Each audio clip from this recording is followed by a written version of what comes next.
নমস্কার বন্ধুরা, অ্যাস্ট্রোসেজে আপনাদের সবাইকে স্বাগত জানাই। বন্ধুরা, শুধু 48 দিন বাকি রয়ে গেছে। আমি কথা বলছি স্করপিও সাইনদের জন্য বা বৃশ্চিক রাশিদের।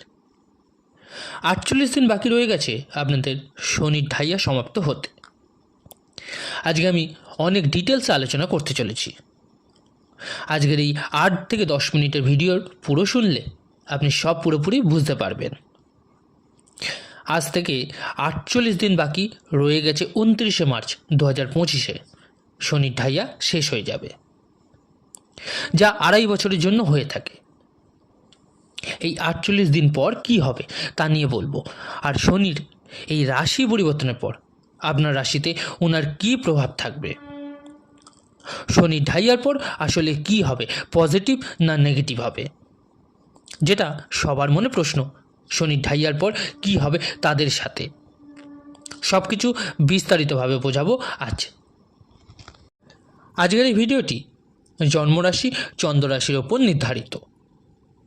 আপনারা যারা নিজের বাচ্চাটা প্রেডিকশন করাতে চাইছেন তারা অবশ্যই আমার টেলিগ্রাম চ্যানেল জয়েন করে নেবেন।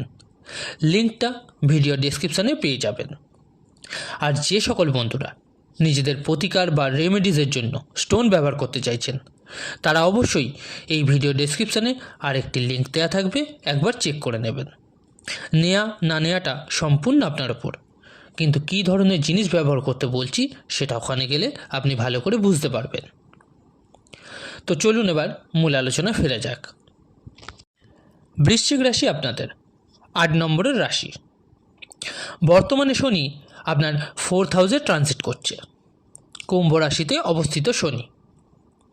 এবার জেনে নিই 4th হাউসে বসে শনি এতদিন আপনাকে কী ফল দিয়েছে। 2 বছরের থেকে বেশি সময় ধরে শনি এখানে অবস্থান করছে আপনাদের। শাস্ত্র বলে শনি যেই রাশিতে বসে থাকে, মানে যেই হাউসে বসে থাকে, ওই হাউস সম্পর্কিত জিনিসের ব্যাপারে আমরা বেশি ভাবতে লেগে যাই।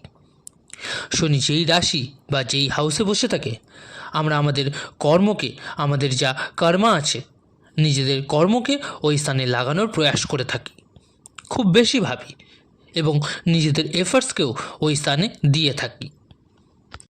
4th হাউস আসলে কিসের হয়ে থাকে, কোন জিনিসের হয়ে থাকে?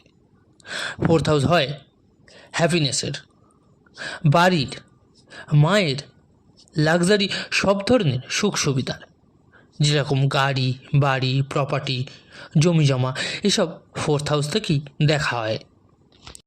এবার এখানে শনি আপনাকে কী ফল দিয়েছে দেখুন।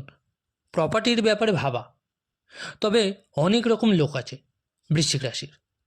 এমনও নয় যে সবাই সেম জিনিস নিয়েই ভাবতে লেগে গেছিল। কিন্তু যদি দেখা যায় প্রপার্টিকে রেনোভেট করা বা প্রপার্টি সেল করা বা পারচেস করা, কিন্তু জমি জমা, প্রপার্টি, এ সমস্ত বিষয় ভাবা যে আমি এটা নিতে চাই বা ওটা করতে চাই বা ওটাকে রেনোভেট করানো বা ঠিক করানো, এবং এই সমস্ত ব্যাপারে কোনো সমস্যা ফেস করা, কারণ শনি ওখানে আসবে, তো ওই জিনিস সংক্রান্ত ফায়দা দেবে। যাদের জন্মকুণ্ডলিতে শনি ভালো আর জন্মকুণ্ডলিতে শনি খারাপ, তো প্রপার্টি রিলেটেড তাদের টেনশান, চিন্তা, মানসিক অবসাদও দিয়েছে।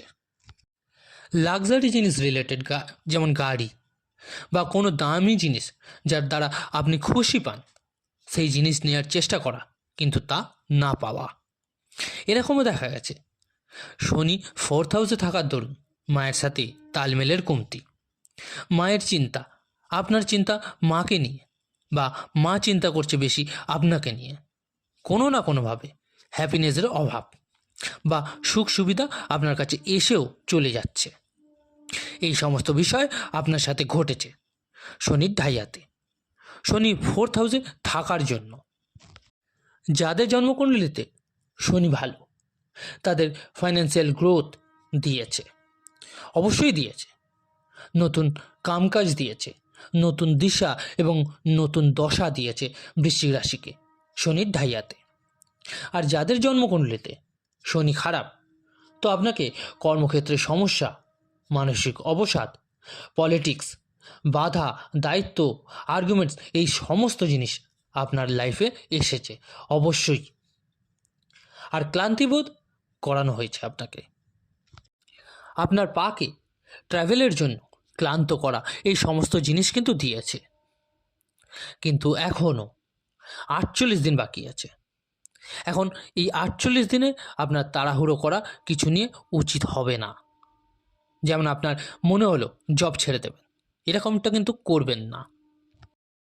যে কোনো জায়গায় পয়সার ইনভেস্টমেন্ট করবেন না। এখন যে কোনো প্রকার রিলেশনে আছেন, আপনি তাতে কোনো প্রকার সন্দেহ, ঝামেলা উৎপন্ন করা আপনার কিন্তু উচিত হবে না এই মুহূর্তে। এবার যখন শনি বেরিয়ে যাবে, 4th হাউস থেকে 5th হাউসে চলে যাবে, শনির ঢাইয়া সমাপ্ত হবে। এটা কিন্তু তাদের জন্য খুবই ভালো ফলদায়ক হবে যারা ফ্যামিলি প্ল্যানিং করছেন। এখন শনির ঢাইয়া সমাপ্ত হবার পর ফ্যামিলি প্ল্যানিং ভালো হবে আপনার। আগেও বলেছি, এই জন্য শনি যেই হাউসে অবস্থান করে আমাদের কর্মকে ওই স্থানে দিতে হয়, আমরা ওখানে এফার্টস বেশি দিই। তো 5th হাউস হয় সন্তানের, শিক্ষার এবং লাভ রিলেশনের। মানে 5th হাউসে শনি আসার ফলে আপনি সন্তানের প্ল্যানিং করতে লেগে যাবেন এবং আপনার জন্য তা শুভ ফলদায়ক হবে। একটু এফার্ট বেশি দিতে হবে শনির অবস্থানের জন্য। আপনার বাচ্চাটি প্ল্যানেট কী অবস্থানে তাও ডিপেন্ড করবে এসব। তবু দেখা যাচ্ছে ফ্যামিলি প্ল্যানিং আপনি করবেন। শিক্ষাক্ষেত্রে কিছু না কিছু নতুন করার চেষ্টা করবেন। এবার আপনি পরিশ্রম করবেন পড়াশোনায়।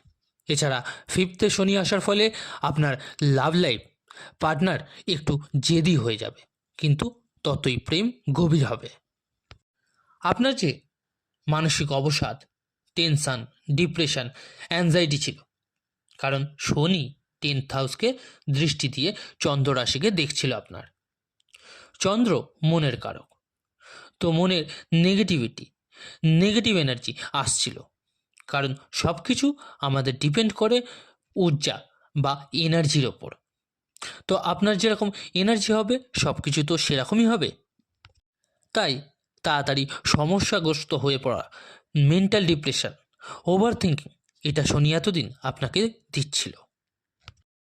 এছাড়া আপনি অনেক কিছু চেষ্টা করেও বিফল হয়ে ভাবছিলেন কেন ভালো হচ্ছে না কিছু। তো এই সমস্ত জিনিসও এখন সমাপ্ত হবে, কারণ শনির দৃষ্টি চন্দ্র থেকে সরে যাবে। শনির 7ম দৃষ্টি আপনার কর্মস্থানকেও দেখছিল, তাই তো কেরিয়ার রিলেটেড যে চিন্তা, টেনশন ছিল তাও কিন্তু সমাপ্ত হয়ে যাবে শনির ঢাইয়া শেষ হয়ে যাবার পর। আর যাদের জন্মকুণ্ডলিতে শনি খারাপ, তাদের কিন্তু খুব ভালো কিছু হবে ঢাইয়া সমাপ্ত হবার পর। তো এখন থেকে জাস্ট কাউন্ট করতে থাকুন, দেখতে দেখতে 48 দিন কিভাবে কেটে যাবে বুঝতেও পারবেন না। তো বন্ধুরা, আজকের ভিডিওটি কেমন লাগলো জানাতে ভুলবেন না অবশ্যই কমেন্ট করে। ভালো লাগলে লাইক ও শেয়ার করতে ভুলবেন না। আর যে সকল বন্ধুরা নতুন শুনছেন তারা অবশ্যই চ্যানেলটিকে সাবস্ক্রাইব করে নেবেন। ধন্যবাদ।